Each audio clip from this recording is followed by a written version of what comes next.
Newbuild construction, have an inspection here in Buckeye, Arizona. Let's see how it goes. Something tells me that they are not ready for today's inspection. I think that should be on the roof. This is not off to a good start. So this is the neighboring house. And here's the property we're inspecting. Full of water. And the shutoff valve is in the half off position and it's already getting corroded. But we've got a leak. Faulty grade, the landscape rock material is touching the weep screed flashing. Need more clearance there, like that. That looks good. That is incorrect. Missing paint of the weep screed flashings. I know people are gonna argue and say, oh, that doesn't have to be painted, but paint it or don't. It's got paint over there and you're missing paint here. If you're gonna paint it, paint it. Exposed lath material and chipped stucco. I can tell you honestly, I'm still within like the same first 10 feet of starting this inspection. Like I haven't even moved yet. We've got exposed lath material up here. More exposed lath up here in the top corner. It's the little details that matter. Not a big deal, but really?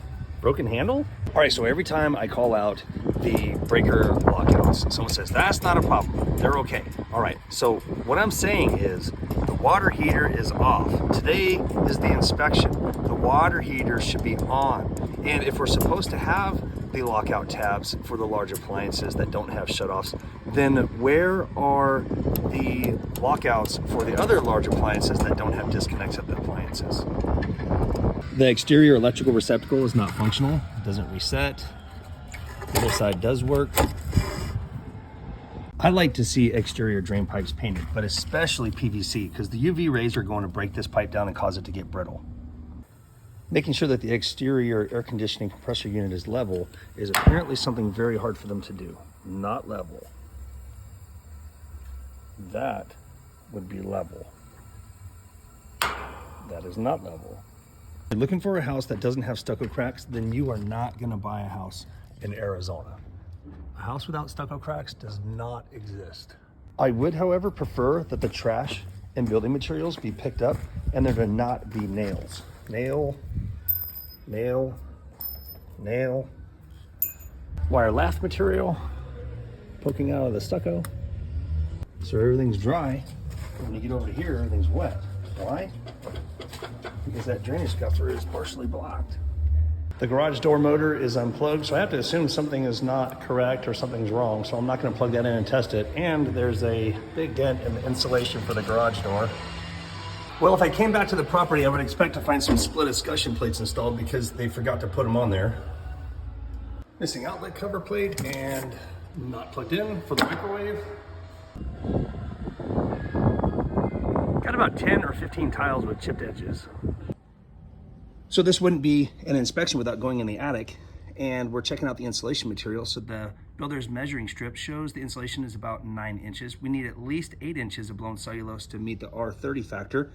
Insulation goes up, so of course they measure it at the highest point, then it's low, then it's up, and then it's low. So let's just check it right here. This isn't even really the low spot, but if we check the depth, that's a 9-inch flashlight.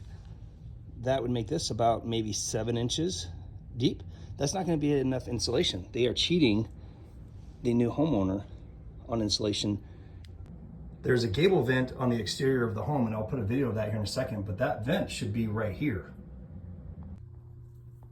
But that side of the attic has a gable vent, and it is not blocked. You go back to this side of the attic, and that one is blocked. Yeah, there's some cosmetic stuff. Builder can take care of that. Missing medicine cabinets. Are these the new balance springs for windows? I'm used to the springs going up with the window. Maybe the builder just wants us to install their stuff for them. Missing towel bars. Loose hardware. Cabinet installer scratched or damaged the cabinet frame and then tried to repair it, but that looks great. Here's another one.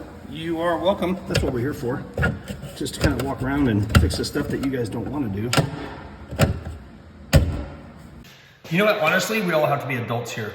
When I'm wrong, I have to admit it. Builders, they say that we don't need to get it inspected. You're not going to find anything. You're right. Really, all I had was a couple cosmetic deals and some missing medicine cabinets. But I mean, they're probably on their way here to install those. So really going to have to cross those off the list anyway. But yeah, you know, I eat my words.